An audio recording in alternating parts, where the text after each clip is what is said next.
It happens that $170 million is roughly the budget of the Bureau of Consumer Protection for 1 year. Oh, well, that's nice and convenient, isn't it?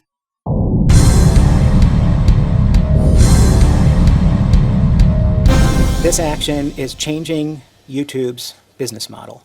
That YouTube cannot bury its head in the sand. YouTube cannot pretend that it's not aware of the content on its platform and hope to escape liability for COPPA. And how can you claim that YouTube is aware of this when over 500 hours of video are uploaded to it every minute? You even acknowledge that figure later. How is it in any way humanly possible for YouTube to know what's being put on its platform? And what exactly happened to Section 230 anyway? I guess if you're a bureaucrat, you can just make up whatever rules you want and ignore any law that gets in your way. For those of you who haven't figured it out yet, we're talking about the new COPPA compliance measures being imposed upon YouTube by busybodies who have never read the First Amendment.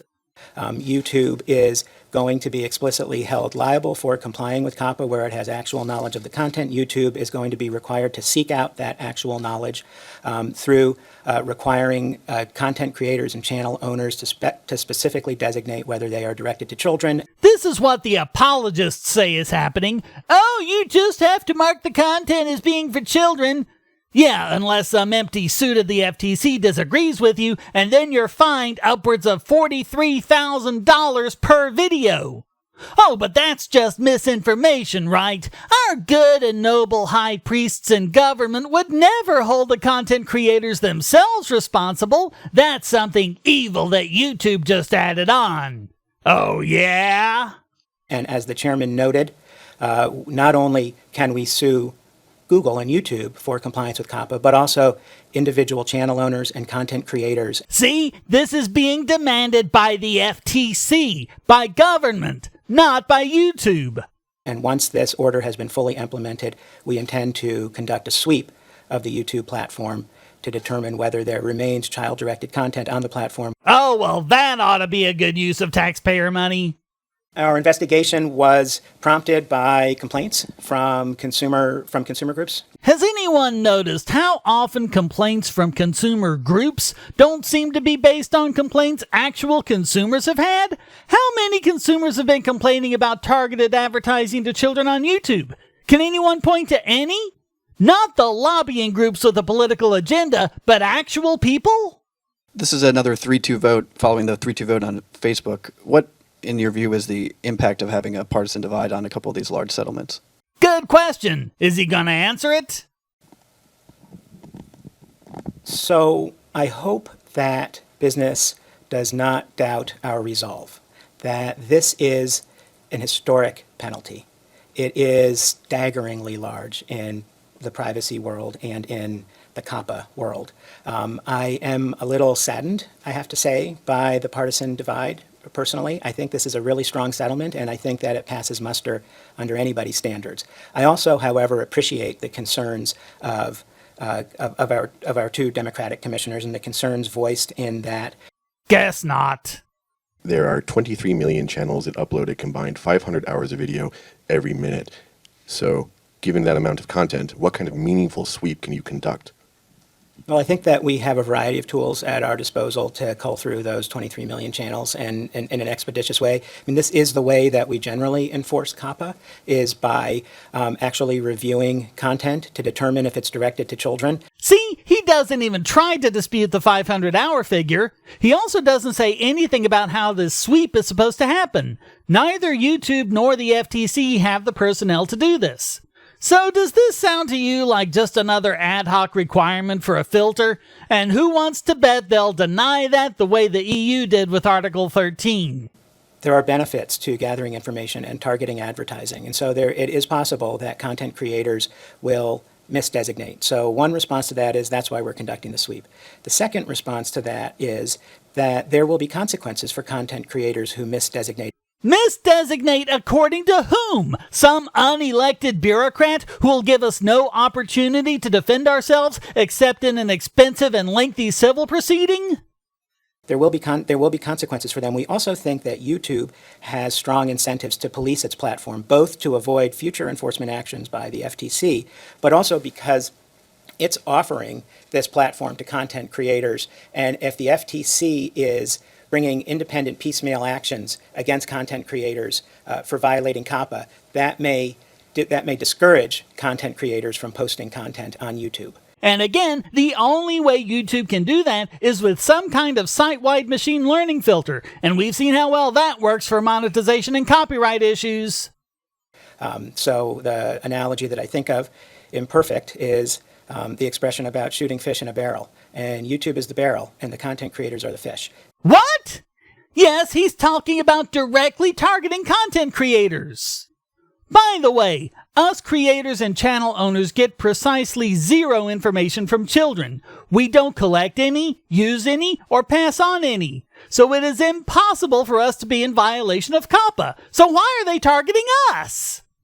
So the chairman was talking about how YouTube is not strictly directly liable, did I get that right? But the content creators are under COPPA. And you're talking about... Did you get that? YouTube is not liable, us creators are. And they made YouTube pay $170 million. So if that's what they do to someone who isn't liable, what are they going to do to someone who is?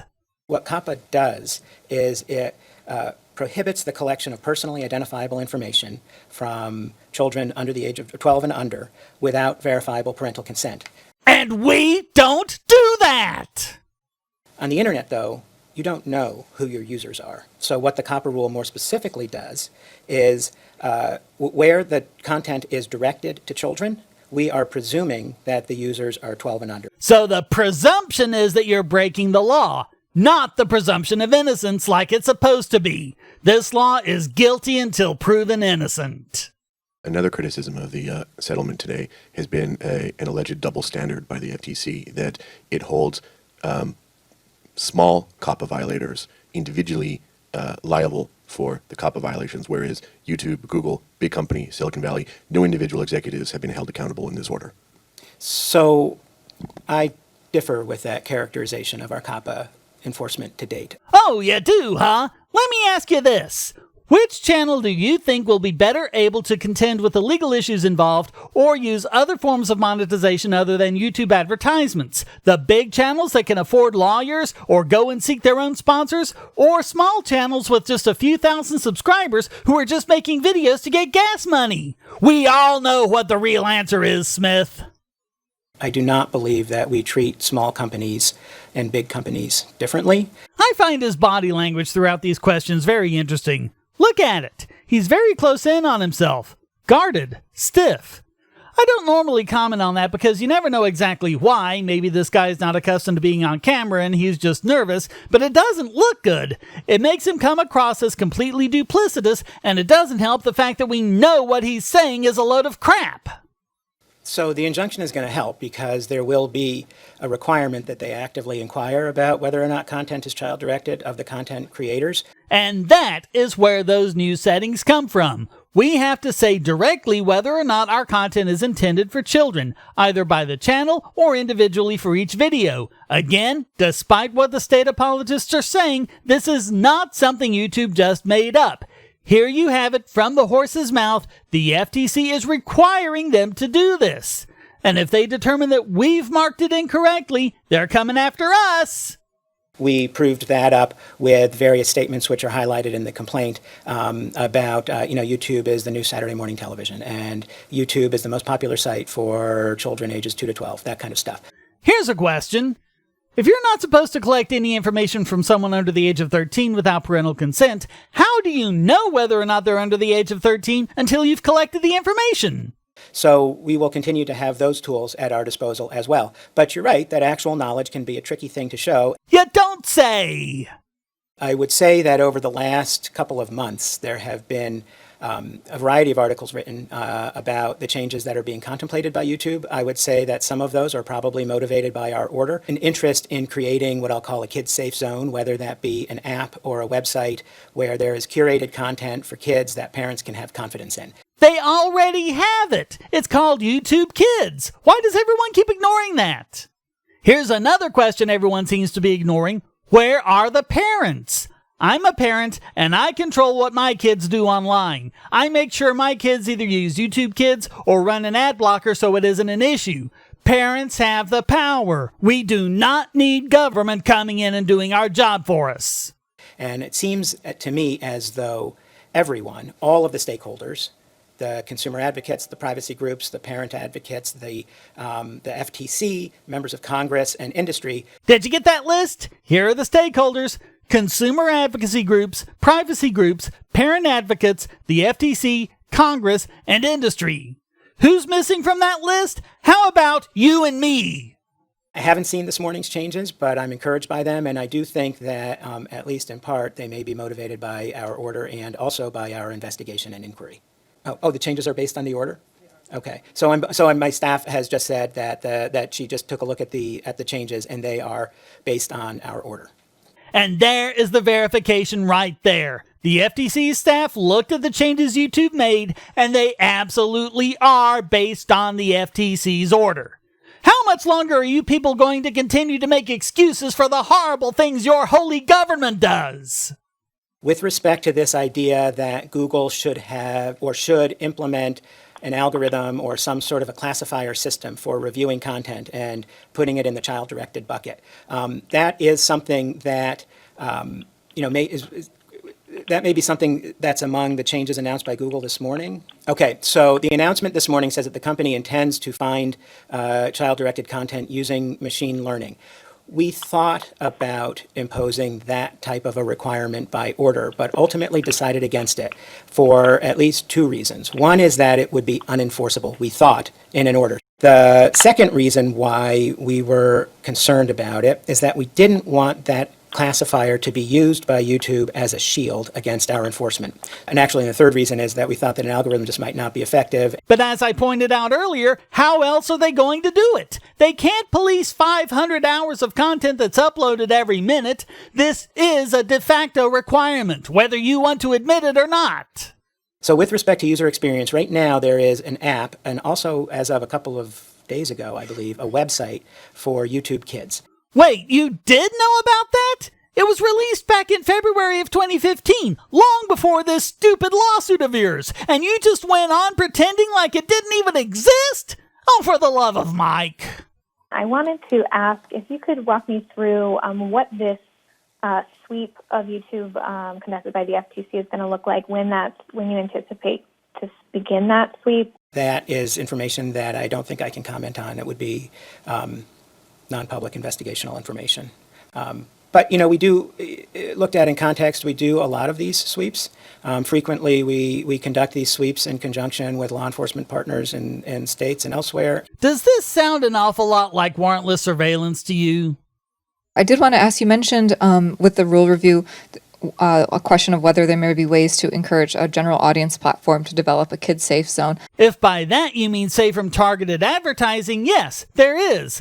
Don't monetize by ads at all, but through cryptocurrency like on the platform bittubers.com, which is always monetized and never censored.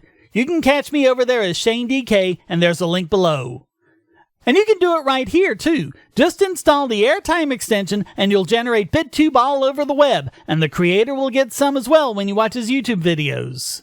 It doesn't matter whether the content is in YouTube Kids, on youtube.com or youtubekids.com or the YouTube general audience website. If it's child-directed and YouTube has actual knowledge, then it is, then they are going to be liable under COPPA. Wow, can they do anything to make you people happy? Is it safe to say if YouTube is informing channel creators that they need to be COPPA compliant, they go through the training, moving forward, content creators are more at risk than the actual platform at being fined? Content creators are always at risk of being fined because they're and channel owners, because there we have a situation where we have a website or an online service that is directed to children. Man, this guy can't even answer a simple question. So there, in the general audience platform, we still have this knowledge requirement that we have to prove up. So there is, I think, in theory as well as practically speaking, generally a higher risk for channel owners and content creators who, after all, are creating this content. But the law is not about who creates the content. It's about who collects information from children, and it's not channel owners. And what other kinds of platforms that host this kind of user-generated video content. And there are a lot of them. And there are new ones every day. So I think that it is clearly the first battle. Yeah, they're not stopping with YouTube. Did you really think they would? Hey, thanks for watching. Please hit like and subscribe and keep these videos coming by donating, becoming a subscriber and getting special benefits, or even for free with airtime. And check out all the great content here, like this video selected just for you.